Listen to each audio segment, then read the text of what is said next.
এবছরের আড়ংঘাটার কালীপুজোর প্রস্তুতি তো তোমাদের দেখিয়েছি।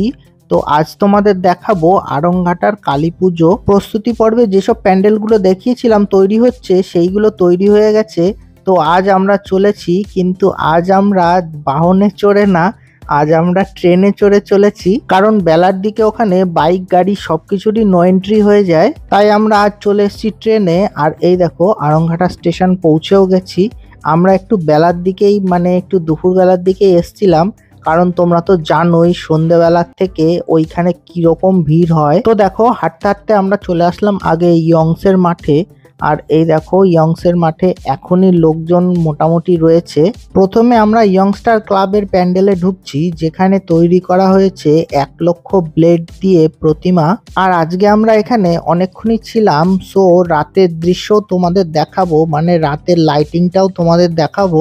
আগে যখন আমরা এখানে এসেছিলাম তখন এই প্যান্ডেলটা তৈরি করা হচ্ছিল, সেটা তো তোমরা দেখেইছিলে। তো চলো প্যান্ডেল কমপ্লিট হওয়ার পরে কিরকম লাগে সেটা তোমাদের দেখাচ্ছি। এই সেম প্যান্ডেলটাই কিন্তু দুর্গাপুজোতে পায়রাডাঙ্গাতে করেছিল, যেটা তোমরা দেখে হয়তো বুঝতে পেরেছো।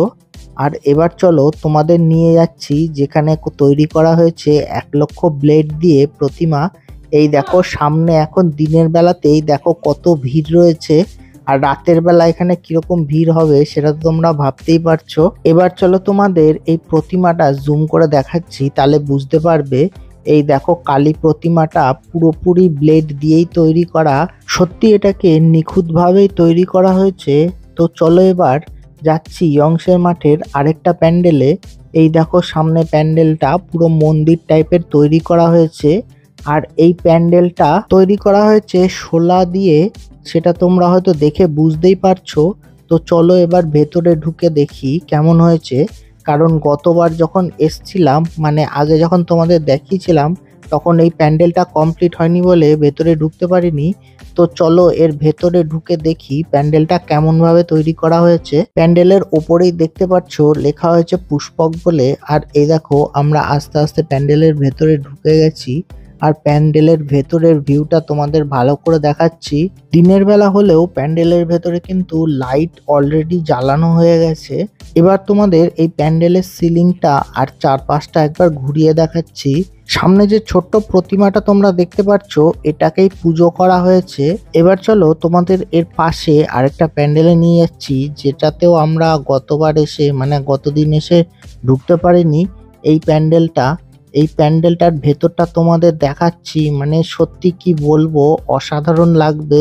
তো চলো এই দেখো প্যান্ডেলের ভেতরে আমরা ঢুকছি, আর দিনের বেলাতেই দেখতে পাচ্ছ লাইটিং জ্বালানো আছে বলে কতটা সুন্দর লাগছে ভেতরটা। প্যান্ডেলগুলো দেখাতে দেখাতে তোমাদের কাছে একটা ছোট্ট রিকোয়েস্ট করব, যদি ভালো লাগে অবশ্যই একটা লাইক করো আর সাবস্ক্রাইব করে সাথে থেকো। আর দেখতেই পাচ্ছো এখানে দিনের বেলাতেই কতটা ভিড় রয়েছে, আর রাতের বেলা তো কোনো কথাই হবে না, মানে এমন লাইন পড়বে যে কি বলবো।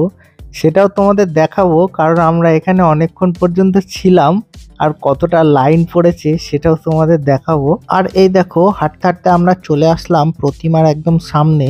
আর সিলিংটা দেখো, সিলিং এ এমন লাইটিং দিয়েছে মনে হচ্ছে তারা চমকাচ্ছে। এবার এখানকার যে প্রতিমাটা সেটাকেও তোমাদের ভালো করে দেখাচ্ছি। তো এই দেখো এটা হলো এখানকার প্রতিমা। সত্যি এই প্যান্ডেলের ভেতরটা খুবই সুন্দর লাগছে দেখতে, তোমাদের কেমন লাগছে অবশ্যই জানিও। এবার চলো এখান থেকে বেরিয়ে আমরা যাব ইয়ংসের মাঠের পাশে যে প্যান্ডেলটা রয়েছে সেইখানে। আর গতদিন এসে এই প্যান্ডেলের ভেতরেও ঢুকতে পারিনি, কারণ এই প্যান্ডেলের ভেতরে কাজ চলছিল। তো এই দেখো এটা কমপ্লিট হয়ে গেছে, সামনেই দেখতে পাচ্ছ এটা টিন দিয়ে বানানো হয়েছে প্যান্ডেলটা। এবার ভেতরে ঢুকে দেখি ভেতরটা কেমন তৈরি করা হয়েছে। আর এই ক্লাবের নাম হলো আপনজন। তবে একটা জিনিস, এই প্যান্ডেলের ভেতরে ঢুকে আমি ঠিক বুঝতে পারলাম না প্যান্ডেলের ভেতরটা মানে কি তৈরি করা হয়েছে, বাড়ি নাকি কোনো মেস নাকি কোনো জেলখানা, আমি ঠিক বুঝতে পারলাম না। তো তোমরা যদি কেউ এই প্যান্ডেলটা সম্পর্কে, মানে প্যান্ডেলের ভেতরের সম্পর্কে যদি কিছু জেনে থাকো তাহলে অবশ্যই আমাকে জানিও। মানে অ্যাকচুয়ালি ভেতরের যে থিমটা সেটাই আমি পরিষ্কারভাবে বুঝতে পারিনি। তো যাই হোক প্যান্ডেলের ভেতরটা তোমরা দেখে নাও ভালো করে। এই দেখো সিলিং এর ওপরে এইসব লেখা ছিল।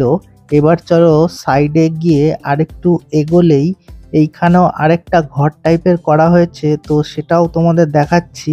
আর এই দেখো এখানে কিছু ফুল টুল সাজানো ছিল এই সাইডে। আর অপর সাইডে তোমাদের দেখাচ্ছি যেখানে ছিল কালী প্রতিমা, এই দেখো সেখানে তোমাদের নিয়ে যাচ্ছি। এই দেখো এই মধ্যে ছিল কালী প্রতিমা। তো এই দেখো এটাকে তোমাদের জুম করে দেখাচ্ছি। আর কালী প্রতিমাটা দেখতেই পাচ্ছ, খুব সুন্দর লাগছে দেখতে। এবার চলো তোমাদের আরেকটা জিনিস দেখাচ্ছি। সামনে দেখতে পাচ্ছ একটা জানলার মতন রয়েছে, আর সেইখান থেকে মিঠুনদা ডিস্কো ড্যান্স দেখা যাচ্ছিল। এখান থেকে বেরিয়ে আমরা আবার চলে আসলাম সেই মাঠের সামনে। আর এই দেখো মাঠের সামনে যে বড় প্যান্ডেলটা ছিল সেটা তোমাদের দেখাচ্ছি। গতদিন যখন এখানে এসছিলাম তখন আমরা ভেতরে ঢুকতে পেরেছিলাম, কিন্তু তখন প্রতিমা আসেনি। তো আজকে তো প্রতিমা চলে এসছে, সেটাও তোমাদের দেখাচ্ছি ভালো করে। তো চলো এবার প্যান্ডেলের ভেতরে ঢোকা যাক। এই দেখো আমরা আস্তে আস্তে প্যান্ডেলের ভেতরে ঢুকছি। আর যত বেলা বাড়ছে দেখতেই পাচ্ছ ভিড়ও তত বাড়ছে। তো এই দেখো আমরা ভেতরে চলে এসেছি। আর ভেতরটা তো তোমাদের আগের দিনই দেখিয়েছিলাম। তো চলো এবার তোমাদের এখানকার প্রতিমাটাও ভালো করে দেখিয়ে দিই। এই দেখো সামনে রয়েছে এখানকার প্রতিমা। আর এই প্রতিমাটা একটু অন্যরকম লাগছে আমার কাছে। তো যাই হোক এই প্রতিমাটাকেও খুব সুন্দরভাবেই বানানো হয়েছে। আর সিলিং এর অবস্থাটা তোমাদের একবার দেখিয়ে দিই। তো এখান থেকে বেরিয়ে আমরা চলে আসলাম আরেকটা প্যান্ডেলের সামনে। এই দেখো তোমরা দেখতেই পারছো। আর এটা সম্ভবত পড়াশোনা নিয়ে কোনো থিম টাইপের বানানো হয়েছে। তো চলো ভেতরে ঢুকে দেখাচ্ছি। আর এর আগের দিন যখন আমরা এসছিলাম এটার ভেতরেও আমরা ঢুকতে পারিনি।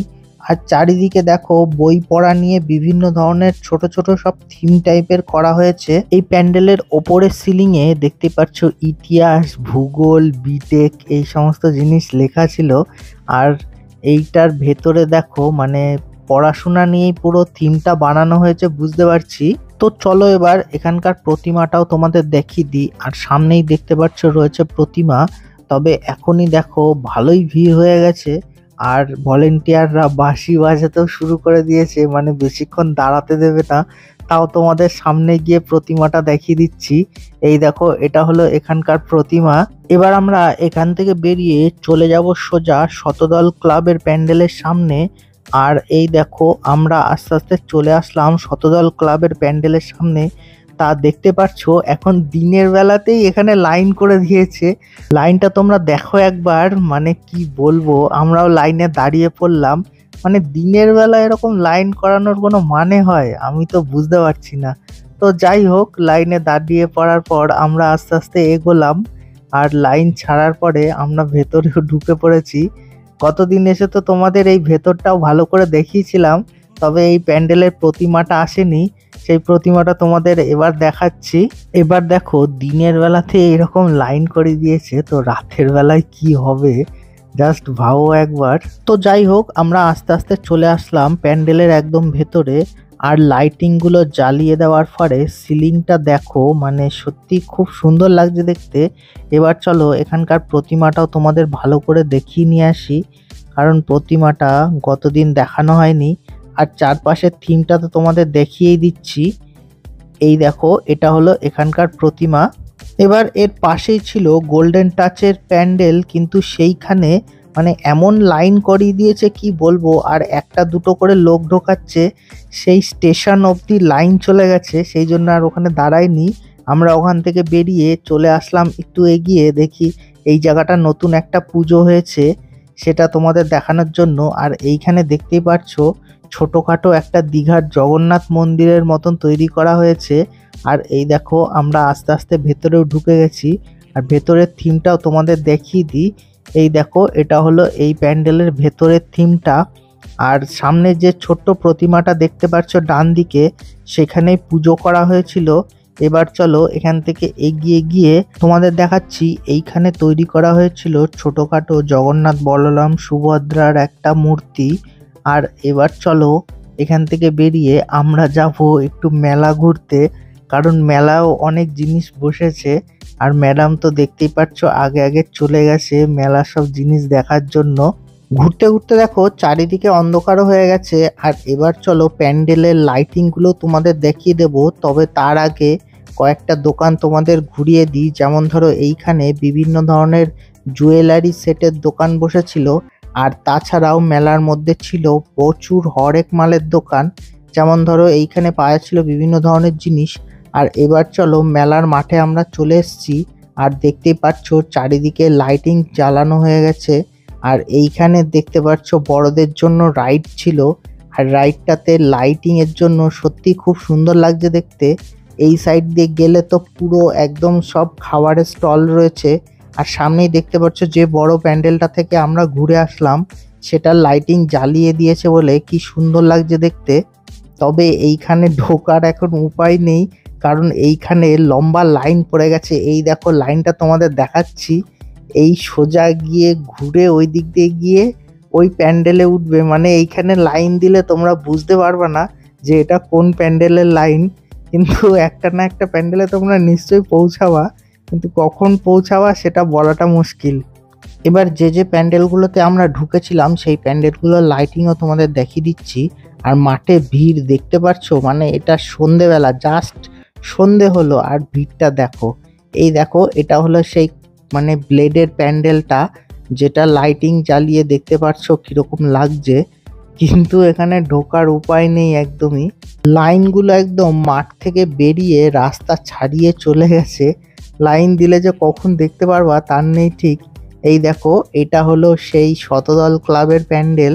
আর সামনে এইটা দেখো, এটা হলো গোল্ডেন টাচের প্যান্ডেল। তো যাই হোক, এই ছোট্ট ভিডিওটা কেমন লাগলো অবশ্যই জানিও। ভালো লাগলে লাইক, শেয়ার আর সাবস্ক্রাইব করে সাথে থেকো। আজকের ভিডিওটা এখানেই শেষ করছি। আবার দেখা হবে পরের ভিডিওতে। ততক্ষণের জন্য টাটা।